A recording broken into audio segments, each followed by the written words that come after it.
All right, welcome in. Cube Show podcast, college football podcast, usually comes to you on Sunday.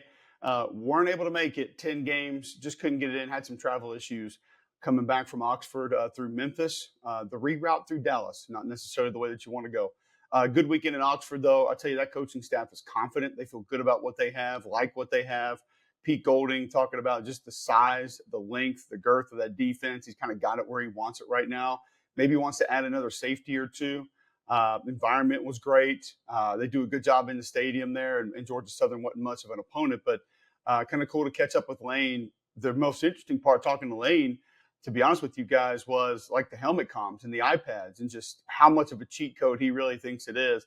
I can't wait to see them against some better defenses, to just see how everything's managed, what they do, how they operate, because right now with the brains that they have at quarterback, the brain trust that they have inside that facility, and that's really on both sides of the ball. I had a couple people tell me that are involved with that football team that the coaching staff, I mean, having guys like Zach Arnett and Joe Judge in there and getting Chris Kiffin back, just that the overall intellect of the coaches in that building is totally next level. And there's just a lot of people that are learning a lot.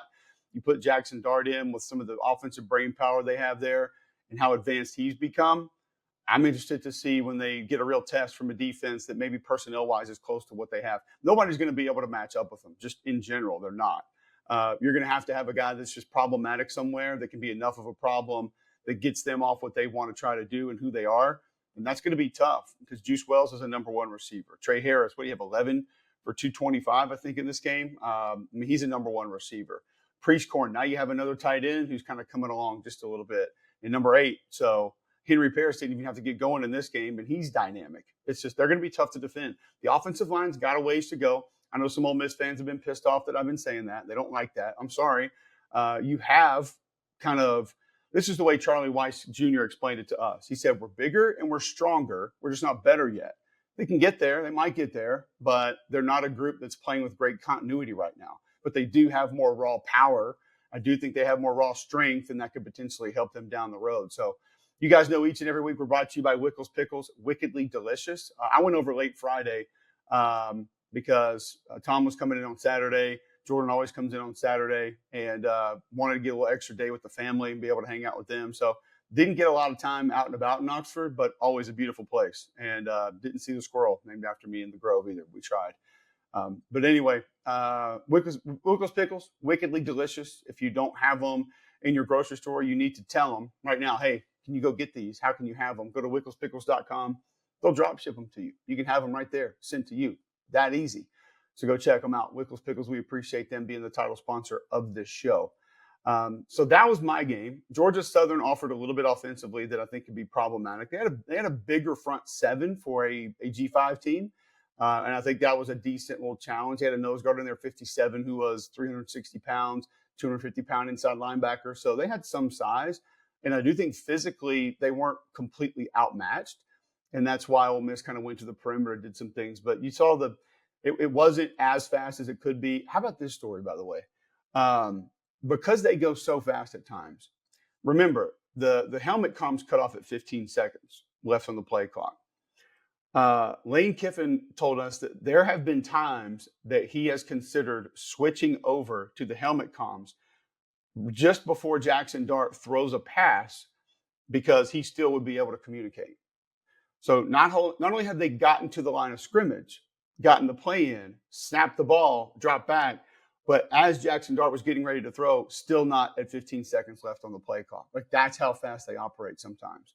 But it's going to be interesting to see. Defensively, I like J.J. Pegues a lot. Looked like he was going to be dinged up. He was back. Wasn't a big deal. Walter Nolan makes them really different inside. Princely over on the edge is like more twitch than they've had in a while. And you put Perkins out there too. He's a guy that physically they love.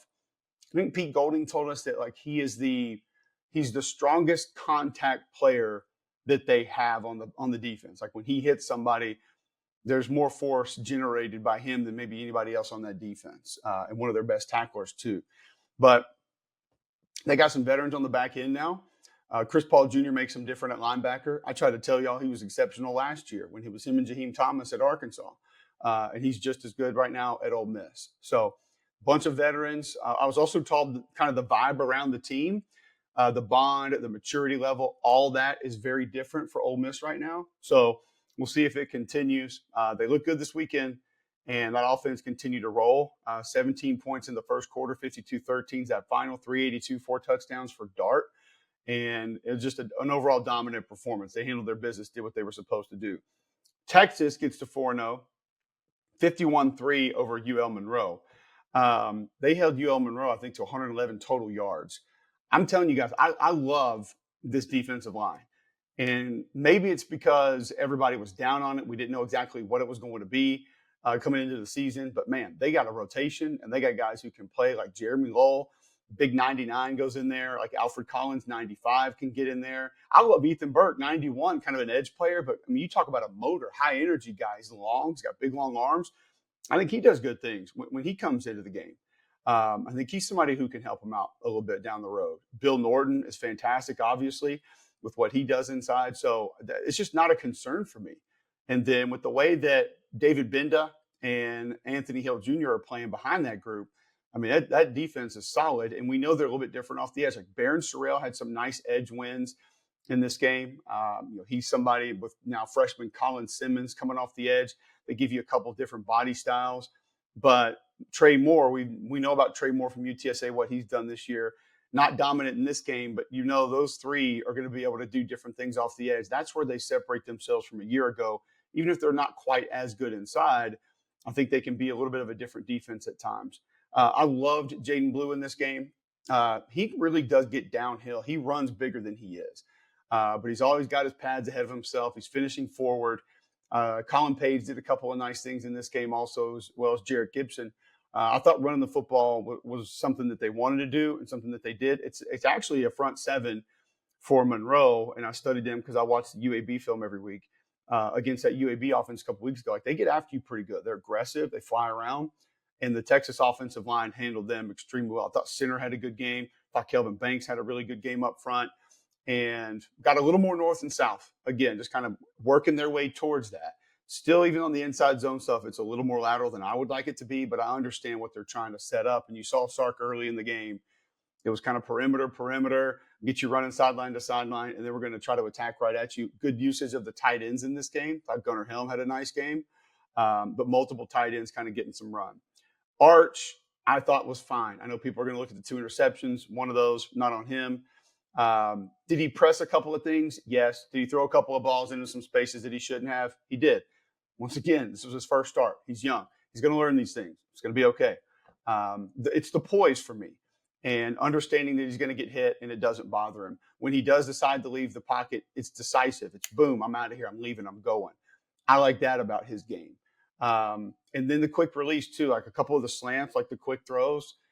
He understands how to get it out quick on time. Love how he resets in the pocket, always gets his feet firm, always has a really strong base. So there are more things to like about Arch than to pick on about Arch right now. But I understand some people are going to want to go nitpick and whatever. It's great. I don't expect him to be a finished product right now. But these are great reps for him moving forward.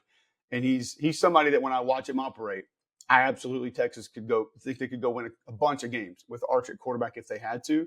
Just don't think that would be a liability or some kind of a concern. Missouri and Vanderbilt. There's going to be a couple of games this week that are just a little bit different. I think the general public is going to look at these games in a little bit of a different way. Like I'll tell you guys right now, when you watch the film of this game, when you watch the LSU film, when you watch the A&M film, it's not as, oh no, what's happening, as a lot of people out there want it to be. I understand the scores and I know what they were, but it's just not like ring the alarms, everything's, crumbling and falling to hell. I mean, it's not it. Missouri in this game, Vanderbilt had a nice plan. They played 2, 3, 4 deep, kept everything underneath. They gave Missouri the perimeter. They flashed their safeties down to the line of scrimmage late. You saw really 2 high, which, yes, it's still legal, and one guy sprinting down to the line of scrimmage at the snap of the football, I would say at least half, if not more of the time. And it worked for them sometimes. And then like the Luther Burden little crosser that came, like they got burnt on it sometimes because the safety to the right comes down, field safety comes down. Burden's kind of up tight in the slot, little bunch formation, comes across. The safety's not going to be there to help because he's coming down in run support, and Burden's wide open going over the middle. Could they have designed more things for him? Yes, they could have. Could they have taken more shots down the field? I don't think so because of how the structure of the defense was. So that's fine. If you want to play a grinded out style football game, I think Missouri showed you that they can go win that. Nate Noel, 199 yards. It's a career high for him. Once again, it's just literal art watching him run the stretch play. He's been doing it forever. He knows that he gets it. And it was no different in this game.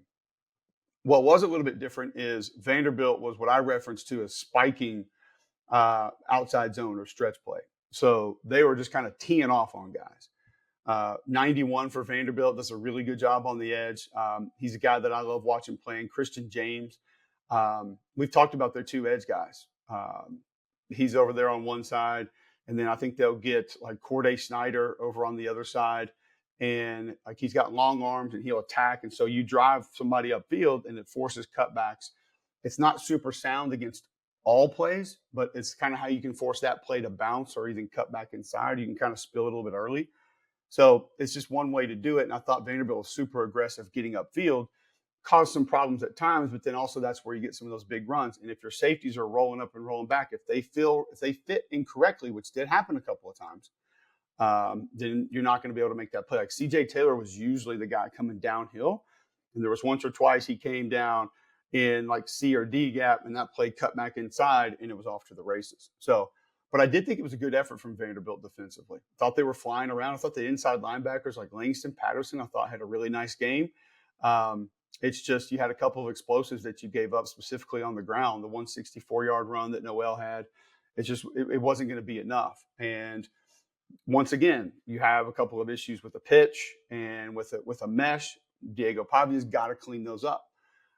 We've seen it now a couple of times here in the first couple of games where those things are a little off, like the random pitch out to the side that's just not there.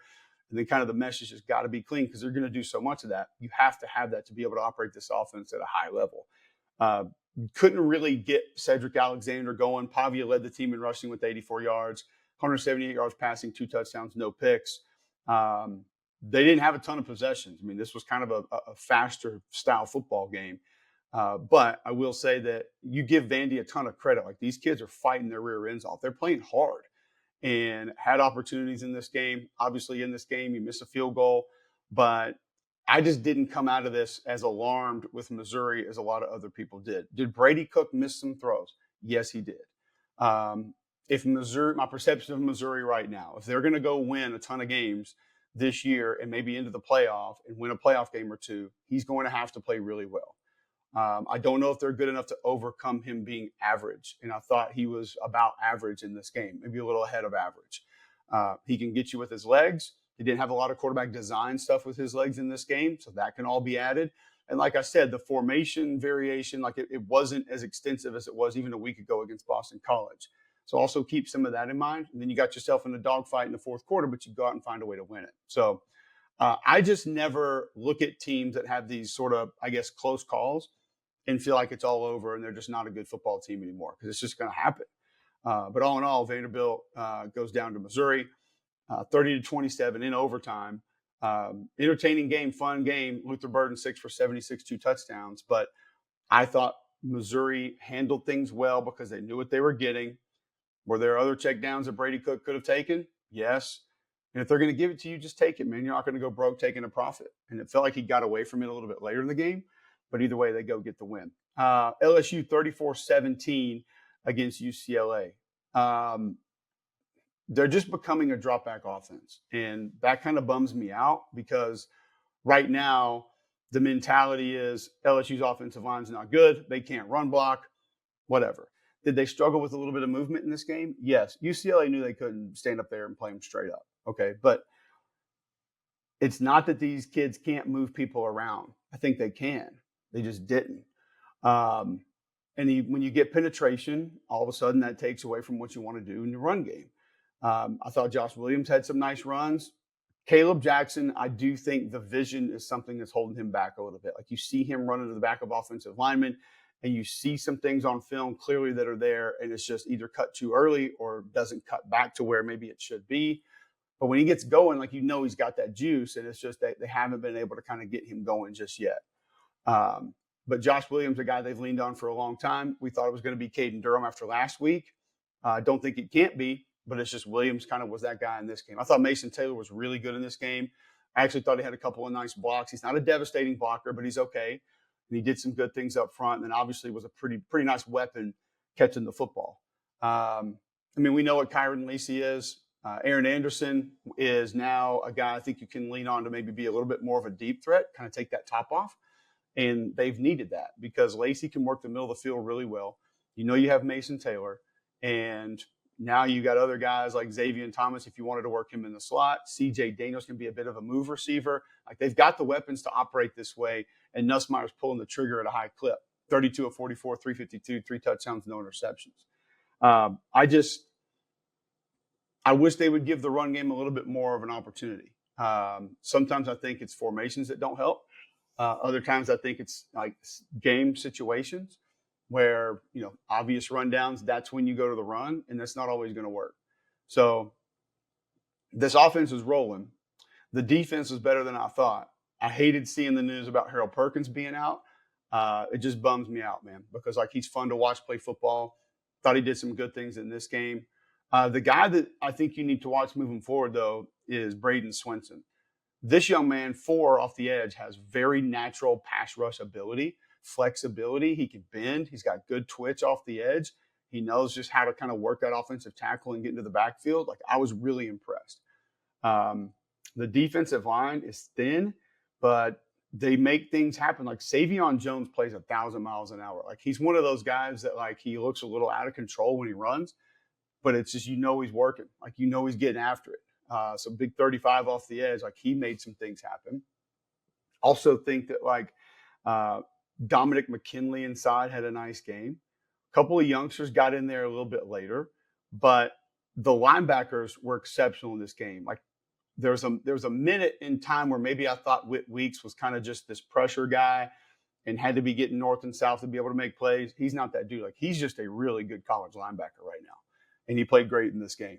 But defensively, they stayed aggressive, and I appreciated that because you knew you had an offensive line that wasn't going to be able to manage that, and you probably didn't have the weapons that in the quick game could utilize run after catch and be able to hurt you that bad. And they made life on that quarterback a little bit different. Ethan Garbers just didn't look comfortable. Now, I know he had some passing yards. I know he got a little bit, but it's when you're aggressive, sometimes that's going to happen. Were there some coverage issues down the field? Yes, but I just didn't look at it as super alarming. I know it was 17-17 at the half. I get it. But, you go out there and roll this team and you get to 3-1, you're fine. Injuries, obviously going to be an issue because up front you're already thin defensively. And to remove one of your better players on that front seven, you just don't want to see that. And not something that you want to take place. But I just came away thinking that this is a group that's going to be able to hurt you in different ways. And also a group that I would really just like to see lean on the run a little bit more. I was trying to see if I had one other thing maybe that I wanted to get to on this game, but I think we're good because I felt pretty good about LSU coming out, even though a lot of people are just going to look at the score and say, we're not happy about that, and that's not really what we want. All right, so we'll move on to A&M and Bowling Green, and this is another one where people are going to see the score and look at the score, and it's panic mode. Couple of things here. You got a head coach that's a really good offensive mind. And a lot of people, they might not like him, whatever. Connor Bazelak's played a ton of football, so you had that going for you. A&M struggled defensively, I believe, with formations, misdirection, and personnel groupings. And that's something, I'll just say this. The A&M defense, they look sluggish. Like, they didn't look like the D-line played pretty hard. Those guys showed up. Like, what you're going to get from Nick Scorton. He was a problem. I think we know what we're going to get from Shamar Turner. Like, that's not going to be an issue. So I thought those guys up front played pretty well. Shamar Stewart made a couple of things happen, but it's just you got to have it at all three levels. And with an offense that's going to get rid of the football quickly and utilize some motions and utilize different personnel groupings and jets and fakes and all these other kind of things with some compressed sets and some bunch formations and just different guys leaking out. It was a really good plan from Bowling Green. I give them a ton of credit for it. But I also look back at second and third level of that defense with just a lot of breakdowns. Like the coverage breakdowns cannot continue to happen. You're not going to be able to have that defensive line go win every game. You're going to be able to lean on them. They're going to keep A&M in every game. But just too many guys turning guys loose. And then as the game went on, I thought you were diving at ankles a little bit, a couple arm tackles, and that's also going to be a problem. Offensively, I thought like things were probably better than a lot of other people believe. I think you're getting Chase Besantis was really good up front on that offensive line at left guard. Like he played great. Marcel Reed did some nice things. Was it overly efficient? No. Like he's still going to give you that. I got to get rid of the football quickly, semi-panic throw every now and then. Like that's just going to happen. It's fine. He's young. It's not a huge deal. Like he's still learning. But I thought Colin Klein did a nice job with the plan of giving him quick throws, moving the pocket a little bit, putting in more of the read plays. Like it looked like an offense that fit the quarterback. And I don't know if you had that before, but it did look like that here. 12 carries, 91 yards. He throws for 173, 2 touchdowns, no picks. Couple balls he did throw into harm's way that I want to see cleaned up. Thought the receivers did a pretty good job. Did have a couple drops. Le'Veon Moss, solid. Couldn't like get him going to the point that I thought you really wanted him to. Thought you could have leaned on him a little bit more. But I looked at this as an inefficient, a little bit of a sluggish performance for A&M. And if you are going to be alarmed by certain things, it's the coverage and recognition portion of the defense. Because the defensive line was still problematic. It's just a lot of the stuff was quick. A lot of stuff was out fast. You got a quarterback that's operated it and understands big-time college football, and they got you on a couple of things. So you've got to go back to the drawing board, learn from a few of those things. But I thought the attitude on the offensive line looked better. I thought the attitude on the defensive line was great. But just certain things from an assignment standpoint have got to be cleaned up and can't continue. Florida, Mississippi State, first off, I thought Graham Mertz was solid. I did want to see some more things down the field. Montrell ran hard. The offensive line was okay. This is a group you probably should have been dominant against. They're going to run a lot of 3 down and then interchange guys up and off the line of scrimmage because they're a little – they don't have the personnel to be what they want to be right now, so they got to do some different things and try different things. And I didn't think the offensive line dominated the way that they could have in this game. They ran for 226, and that's great. But hell, a lot of that was your quarterback leaving the pocket, and a lot of that was plays that were kind of bounced to the outside because guys lost contain. But Mertz was efficient, 19 of 21. Lagway, I thought, came in, did some nice things. You can see what he adds to the offense by forcing you to read and pay attention to different things. It's just that it's still the offense is a little bit methodical, a little bit slow developing. And when I say it's a little bit too east and west, I don't just mean the run game. Like a lot of the routes being east and west, I mean, still it's got to be catch and then run and turn north and south, like, and they're not down the field. So are you challenging people at all 3 levels? That's one of the things that I'll be a little bit concerned about moving forward. I did think defensively up front, you got some pretty good effort. And that's one of the things I was worried about. I was like, what's it going to look like? Now, guys out of gaps, guys lost contain, and there was some catch and run that was given up. But I will say, I thought in coverage, like Jason Marshall looked really good in coverage. I thought there were multiple DBs that made plays on the ball and did a good job. There were multiple balls that were deflected at the line of scrimmage. So like TJ Searcy did some good things up front. I thought Caleb Banks did some good things up front. Tyreek Sapp was active. I felt pretty good about the D-line, pretty good about the secondary. And there's an offense that, you kind of know what you're going to get. Quarterback runs broke you down, but that's some by design, some by him just leaving. He goes out of the game, a totally different story. And from a Mississippi State perspective, like Blake Shapen was that guy. Michael Van Buren comes in 7 of 13, 100 yards. Like he's got some ability. You can see it. You know what he's going to be able to do from a talent standpoint, but running and managing and operating the offense is going to be different. And they're going to have to alter that thing to be able to assist with him. I thought Shapen did some good things. I thought he looked a little indecisive on a couple of things. The group to be excited about were really two groups from Mississippi State. And listen, I know right now you're 1-3. It's hard to be excited about anything. I got that. One, the receiver group is solid. Mario Craver is going to be a stud. Catch and run from him looked good. Kelly Akari can go. Creed Whittemore made a nice catch. Like, he's going to be able to help you. I think Kevin Coleman can be a guy who helps you a lot. I love the way these running backs run the football. Like, Davin Booth is a little bit more like put his foot in the ground, get north and south. Johnny Daniels runs hard. Kevon Lee ran hard. Like, you got a group of backs and a group of receivers that can help whoever is in at quarterback. The offensive line, not great in this game. Not one of their better performances. But you find a way to offset a little bit of what they're doing. Maybe take advantage of some more mobility at quarterback and use the backs and receivers to try to find a few things to get going. Didn't think the tight ends were involved enough in this game, because you have tight ends that can help you. Like Trey Orr, we know, can be dynamic. And I thought he was pretty good in run blocking and helping out in that aspect of it. But a couple fumbles, not going to be able to win games controlling the ball and controlling the tempo like Florida was in this game. And now Mississippi State's got to go a new direction with a new quarterback. It's going to be tough sledding. It just is, because the defense is just not sound and not in the right place at the right time. They have a tough time holding their gaps. I get it. They're undersized. Like, this was a really bad matchup. For Mississippi State. It's a team that does well what you are really not built to defend right now.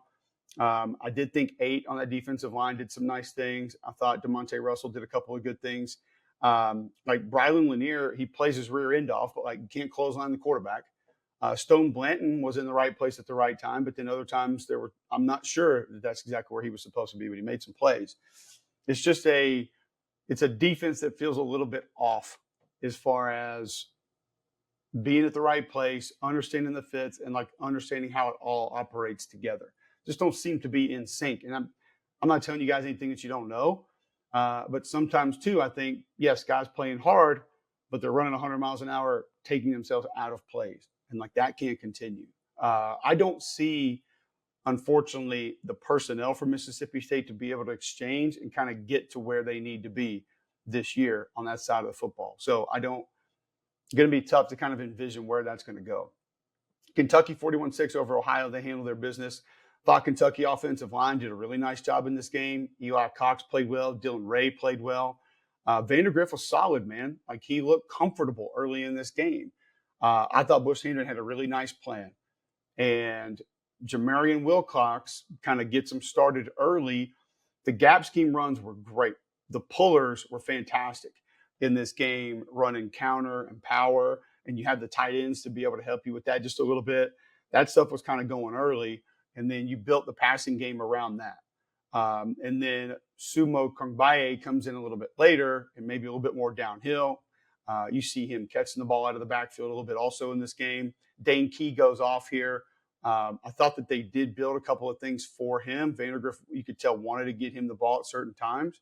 But this was one that physicality won the game, because I thought the run game opened up everything for Vandergrift to do through the air. I thought he was really good on the run.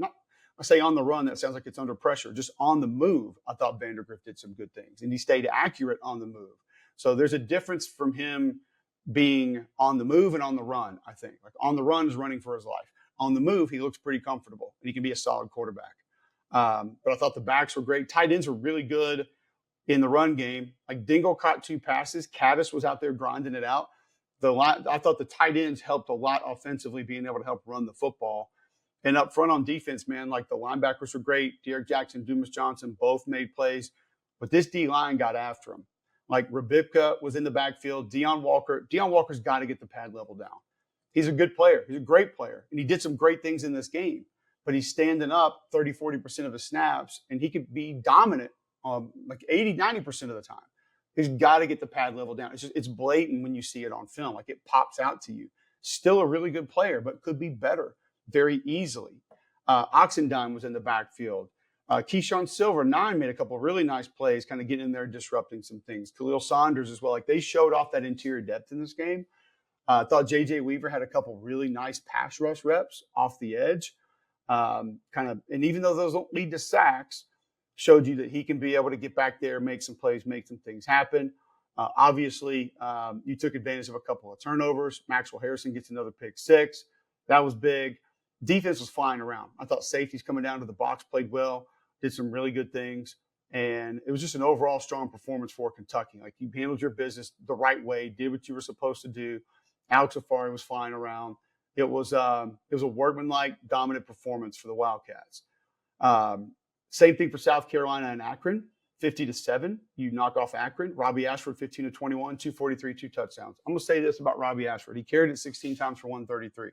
Dow Loggins, first off, did a really nice job implementing a plan that was good for him. We know his legs, how he can utilize them, how he's good there, but also just like giving him opportunities with some gap scheme runs, overloads, some different formations that and different reads that had that defense a little bit off to be able to help get him going. There were a couple of things as a quarterback that I thought he looked better on. Actually climbed the pocket a couple of times and looked to deliver the ball downfield. I was like, whoa, that looks like a QB. Don't look at the numbers and just think that the quarterback part of this has been solved, because the amount of panics and meltdowns in the pocket with minimal pressure or the threat of pressure are still present and still there. And you can't win like that. Proud of him for going out there and having a good performance. Proud of him for running the plan that was presented. But there's still a lot of the quarterback part of that just was not there. Oscar Attaway ran hard. I like this kid. I like when he runs the football. 27 looks good out there when he gets going. A couple of other guys out wide I thought helped out, like Gage Marvadian, 7. I thought made a couple of nice plays. Thought the tight ends were nice in this game. You've heard me talk about Joshua Simon, like we know what he's capable of. Brady Hunt, I thought was really helpful in this game at tight end. Thought he did some good things. And then just this defense was going to be too much, man. And you're going to come out there, you're Akron, you're going to come out with this, the 3 offensive linemen and everybody else out wide. Like, honest to God, you have Dylan Stewart, like freshman dynamo edge defender out there, okay? And you got multiple guys who like Kyle Kennard, when they get a run and start, are going to just destroy your quarterback. They're doing that against guys that are trying to block them. And now you're going to remove the guys trying to block them. Just felt like it's bold strategy, if that's the way you wanted to go with that. But, hey, do what you got to do. Alex Huntley, good stuff. TJ Sanders, good stuff. Linebackers flying around. Demetrius Knight, man, I'd love to see his GPS numbers, because, like, when he gets going, he is freaking moving. Debo Williams, good at linebacker. This is just this defense leaned on the front and didn't have to do a lot. I mean, Clayton still called some stuff. Like, they had twists, they had different pressures. I didn't think they needed it, but they had that. And obviously, it was a dominant performance, 50-7. Gamecocks now 3-1. Not a lot of people had that. Just saying. So just saying. Tonight, you'll see me on Read and React. I'll have Blue Delta jeans on. They are the most comfortable denim on earth. Stretchy, flexible, because they're designed for you. They're cut for you. Custom fit to you. Go to bluedeltajeans.com now. You can get a gift card. Christmas right around the corner coming up. Maybe that's something you want to look at. Bluedeltajeans.com. Tell them you heard about them right here on Cube Show, and go get the best pair of jeans you'll ever own. You won't want another pair. I love my Blue Deltas. You will too. All right, Arkansas takes out Auburn 24-14. Sidebar on this. I quoted a tweet from Mac and Cube in the morning with an audio clip of Trent Dilfer talking about the plan against Arkansas and how he said, here's a couple of takeaways. He said, we should have planned for more of the Lamar Jackson offenses. He said that they thought they only had one guy that would really be a problem in man coverage, or would be able to separate and could not be handled with man coverage. And there was something else that I thought Trent said about kind of how they manage things offensively. And I'm watching this film, and I'm sitting there going, damn, Trent was right on the money. Because Auburn went a lot of man coverage, and Arkansas couldn't get much separation. And Auburn defenders made plays on the ball and the receiver when they were in man coverage. And guess what else Bobby Petrino did? Changed up the read a little bit, had a couple different defenders that the quarterback would read, found a way to escape some things, and did a few different things that were pretty cool from that perspective. He also said he loved the running back, and the running back was really good. And, obviously somebody that, listen, Jaquin and Jackson, anybody would want him. Jackson had 22 for 75, 2 touchdowns. He was that hammer again, but couldn't really generate the explosive plays with him. And even though Taylor Green did not generate explosive plays with his legs, the amount of drives that he kept alive with his legs was uncanny. Now, I mean, he was only 12 of 27, 151. He had a touchdown, 2 picks. So, like, taking care of the football. I said if Auburn had 2 or 3 turnovers, I thought they would win this game. Well, that ended up not really being enough. When you turn it over 5 times, it doesn't really matter if you get 2 or 3. It's just that's not gonna be enough. We're gonna get to that side in a moment. I thought Arkansas did the things that they needed to do to win this game. Formations, great. Bobby had a bunch of them. Utilized tight ends, different places, different things. Some of the different reads I liked. But a large portion of this, make no mistake, was Taylor Green escaping, extending, making things happen. That's not a knock on anybody from Arkansas. It's not a knock on Bobby Petrino or Sam Pittman. It's just like that kid saves a lot. And we have been saying it week in, week out on this show. You take the bad because the dynamic good outweighs all of it. And I think that's exactly what you saw from Taylor Green in this game. Like, he hurts you in a lot of different ways. Now, that also doesn't mean that Isaiah Satanga's catch down the field for the touchdown wasn't immaculate and Arkansas had to have it, and it was a huge play. Big play. Needed it. But the receivers didn't go out there and just own the Auburn secondary. Actually, I felt great about the Auburn secondary and how they played. Losing 25 hurt. I thought that was big when it did. But Jaron Thompson, I thought, made a couple of plays. Kayan Lee made a couple of plays, did some nice things. I thought Caleb Harris was flying around a little bit out there. I thought the linebackers were active. Like Austin Keys was getting downhill a little bit. Dorian Mousey made some plays. Like he's super active with what he does. Jalen McLeod off the ball, on the ball. He made a bunch of things happen. Keldrick Falk, first 2 or 3 series, I didn't see him, but then all of a sudden there he was again, like doing the same stuff that he always does, like just being a problem on that defense. Eugene Asante, I thought, from a pressure standpoint especially, did some good things just affecting plays. The problem was the contain was lost on a regular basis, and the rush lane integrity was gone a fair amount of times, and that kept drives alive. Did Auburn's defense play well enough for Auburn to have a chance to win this game? Absolutely they did. Yes. You had some breakdowns against a mobile quarterback, and ultimately that's what cost you. That's what cost your side, not the team. It's a team game, so not one aspect ever wins or loses a game. But I thought also in this game, when you're watching the film, we talked last week about LSU and those iPads. I feel like this was another game where the iPads really showed up and were massive. Because early on, DJ Durkin, you could tell he was going to live off the edge.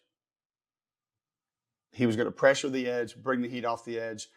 And I thought the slide protection from Bobby Petrino essentially was, hey, we're just going to slide this thing out because we know we got a back that's going to help, and maybe we'll leak him or the quarterback can leave, and then we'll maybe go a couple sprint outs that direction. Like, we'll fool you that way. So DJ, after a couple series, didn't go near as much edge pressure and started slide busters, if you will. But 2 guys in the same gap and then kind of separate late, where if you slide and 2 guys coming at you, you have to make a decision.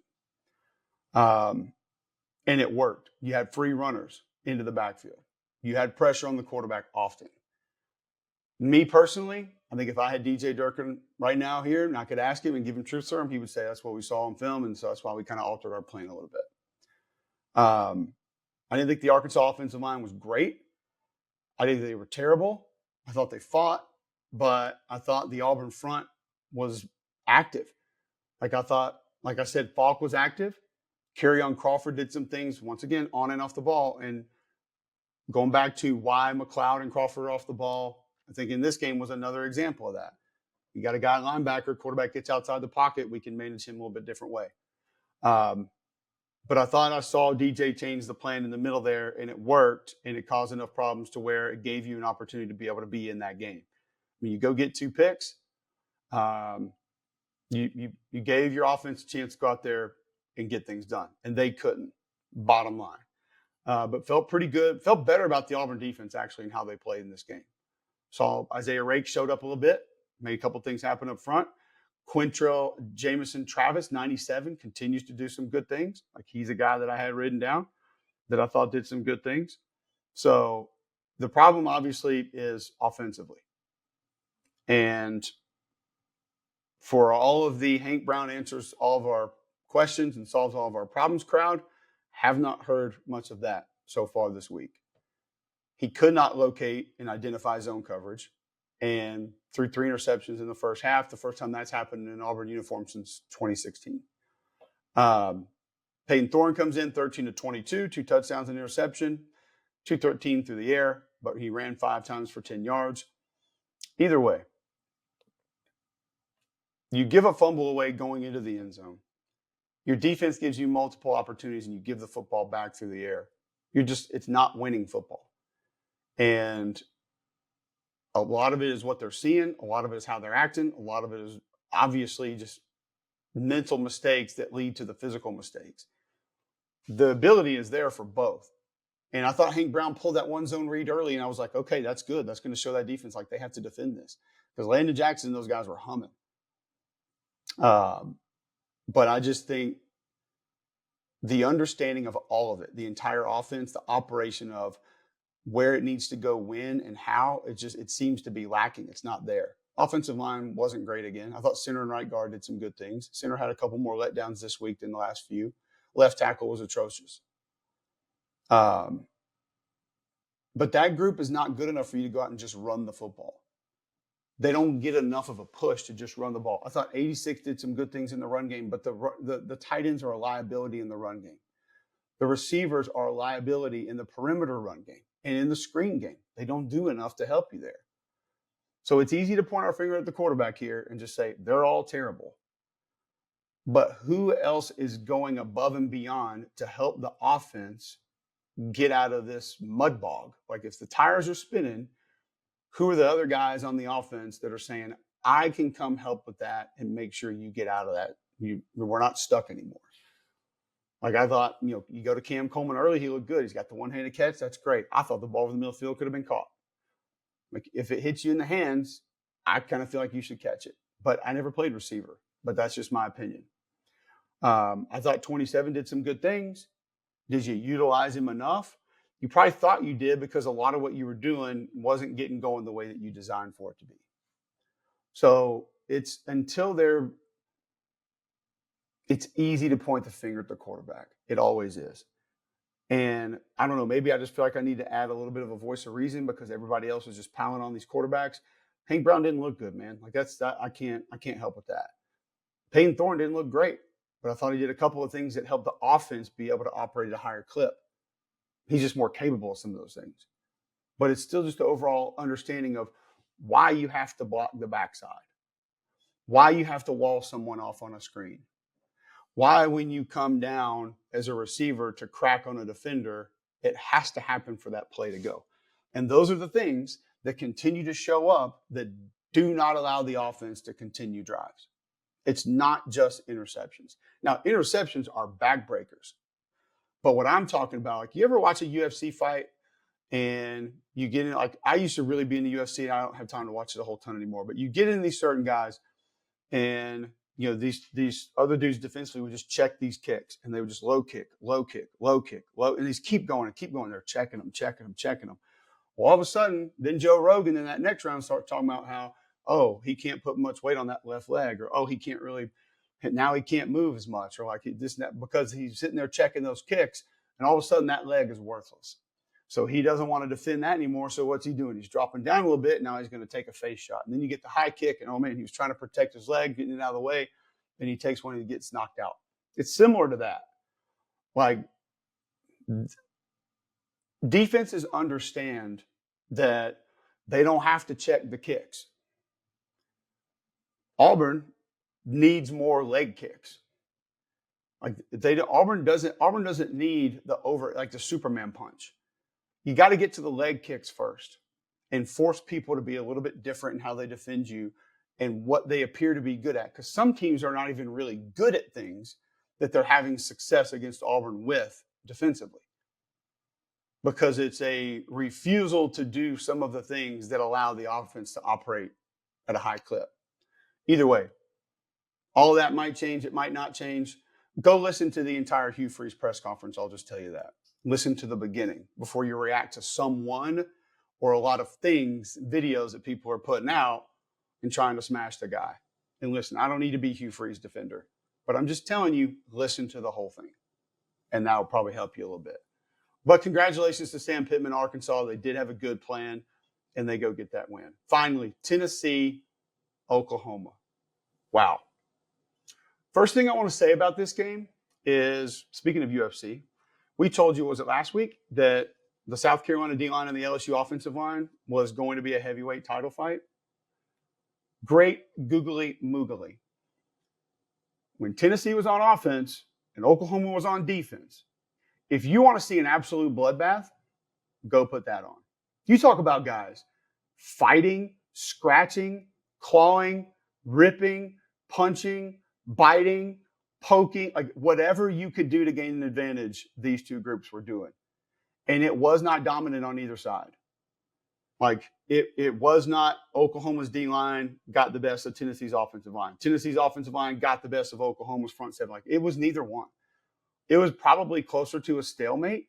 Actually, if you were just going to go those two groups and how it played out, I might actually lean Oklahoma just a tad from like the overall, just like from the battle portion of it.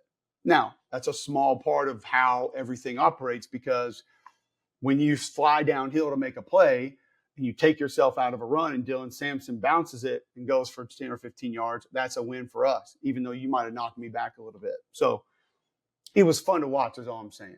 I thought the Tennessee offensive line, and you're down Lance Hurd, and then you lose Campbell in the game, like they showed up. Give them credit for managing a very active group, a talented group, a heavy-handed group. And I'm kind of rolling the front seven in on that too, because like Stutzman and Kip Lewis, those guys need to be included in that because they're at the line of scrimmage so much, and they do so much. But there were a couple of guys that were just, I mean, it was a war up front. I enjoyed watching it. I thought it was fun. Jaden Jackson, 65. Oh, boy. You talk about holding the point, striking and shedding. He can do it. Dejon Terry made some plays. He did some good things up front for that defensive line. I was just impressed with how they showed up to the party. Ethan Downs, from a pass rush perspective, was pretty good. Pass rush wasn't consistent. It went away at times, but they were able to get some early on. Dominic Williams, 52, did some good things. I thought Billy Bowman was great in this game for the most part. I thought Stutzman, for the most part, was really good in this game. I mentioned Kip Lewis, man. He was flying around. He can burn. Bad news is that's about all that there was to be excited about for Oklahoma in this game. So remember last week I sat here and told you how we talked to Joey Halsey, Tennessee offensive coordinator, and he said, we need to develop different styles. We need to win fights in different ways. Well, they just did it.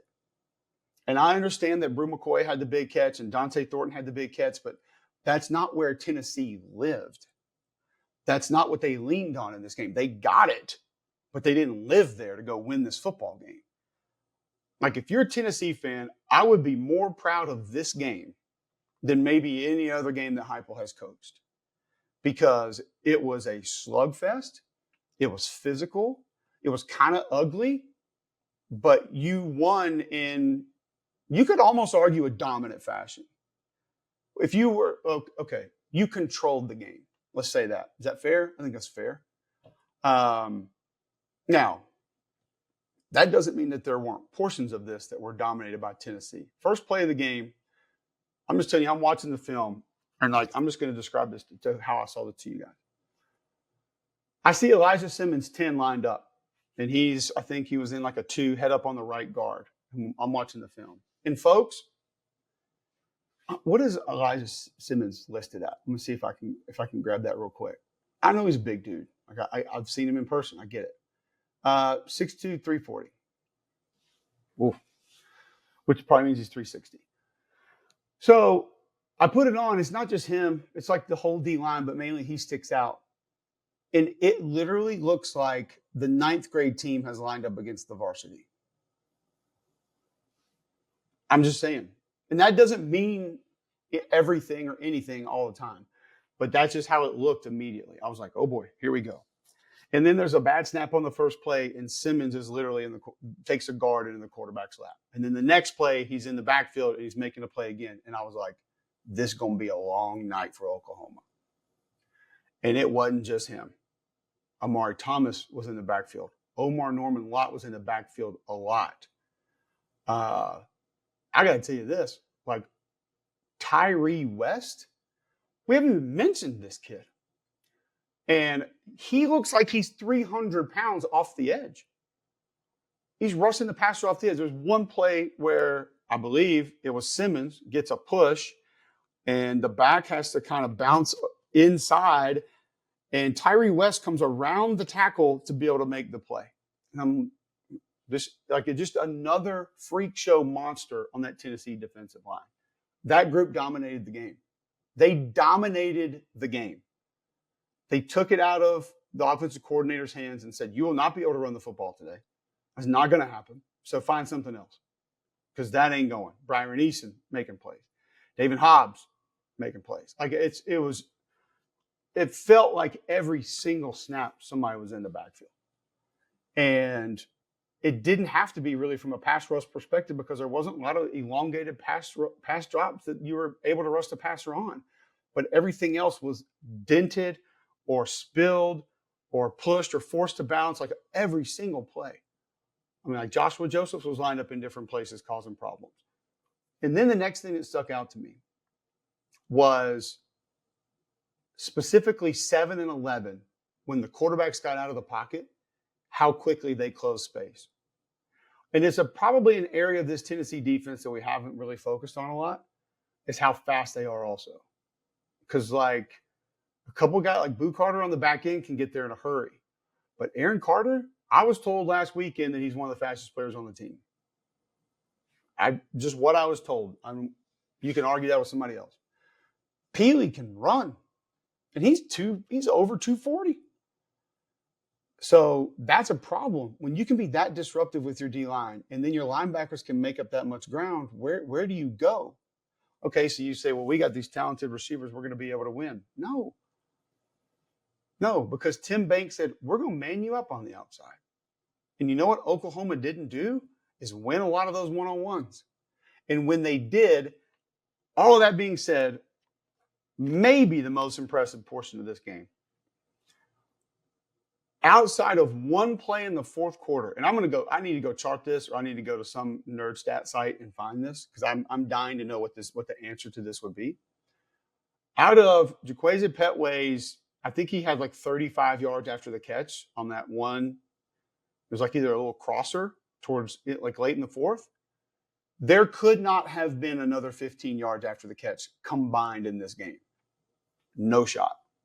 No chance. Everything was catch, ball carried to ground. Catch, 2 yards, sideways, ball carried to ground. That might be the most impressive part of what Tennessee did in this game.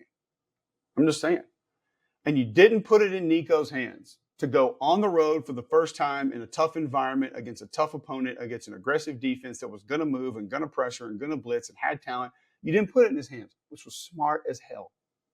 So what'd they do? They said, I know this run game's not going, but we ain't giving up on it. And they didn't. They kept hammering the run. They kept grinding it out. And they showed you, like, all these folks that lose their minds and don't stay with the run, and they bail on the run, and they don't commit to it. Tennessee stayed committed to the run. And it worked. And Sampson busted a couple late. His longest run was 16 yards. Who cares? It worked. It got the job done. And yes, you got a couple big plays down the field. And yes, your quarterback left the pocket a few times, but they kept staying with it.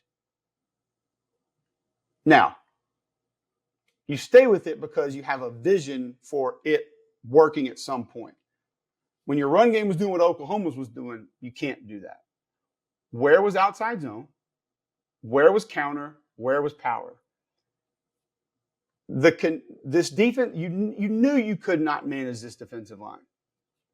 The compressed formations and bigger formations, heavier formations. I understand maybe a tight end or two close. You want to protect things. Okay.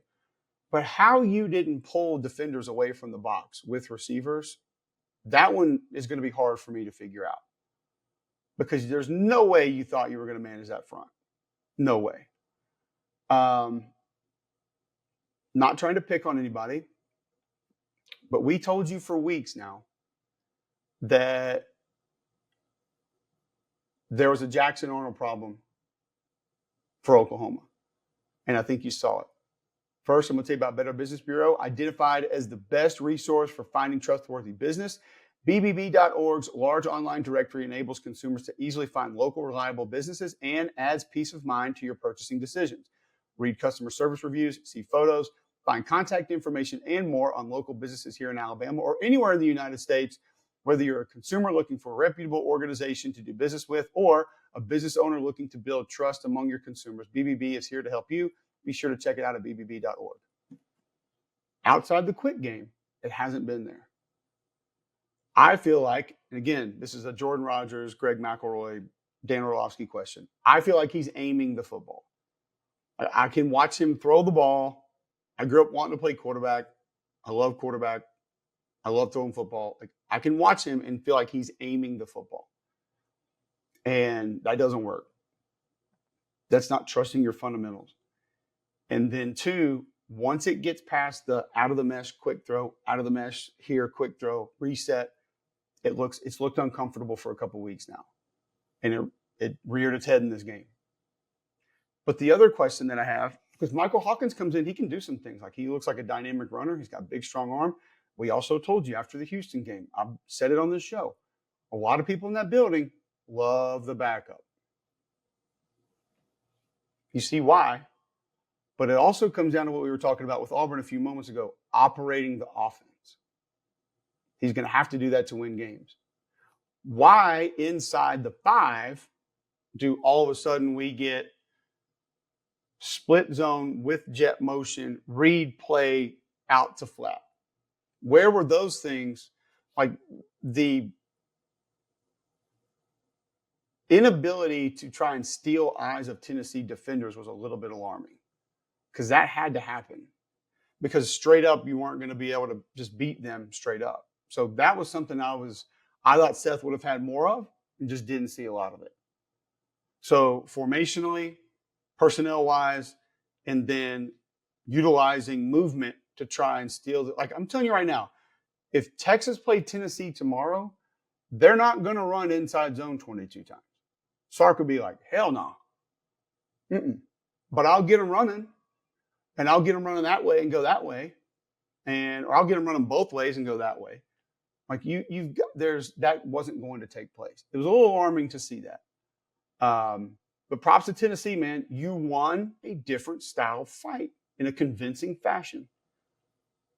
Like, that was a culmination of your entire offseason, like, showing up right there. You did that. So it was a fun week, man. Impressive week by a lot of teams.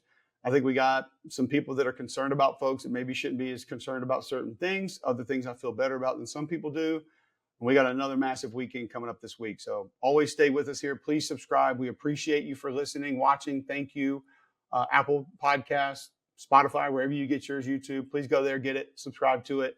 On Twitter and Instagram at Cube Show. Thank you. See you next week.